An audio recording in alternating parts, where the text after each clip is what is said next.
ایک بادشاہ راستہ بھٹک کر کسی ویرانے میں پہنچ گیا۔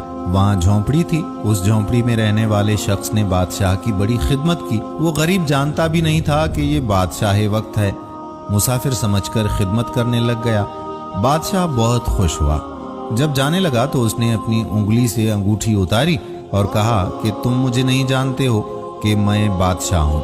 یہ انگوٹھی اپنے پاس رکھو اور جب کبھی کوئی ضرورت ہوگی ہمارے محل میں آ جانا۔ دروازے پر جو دربان ہوگا اسے یہ انگوٹھی دکھا دینا۔ ہم کسی بھی حالت میں ہوں گے وہ ہم سے ملاقات کرا دے گا۔ بادشاہ یہ کہہ کر چلا گیا۔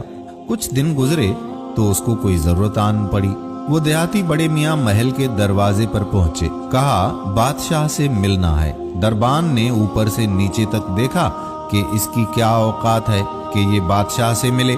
کہنے لگا کہ نہیں مل سکتے، مفلس و قلاش آدمی ہے۔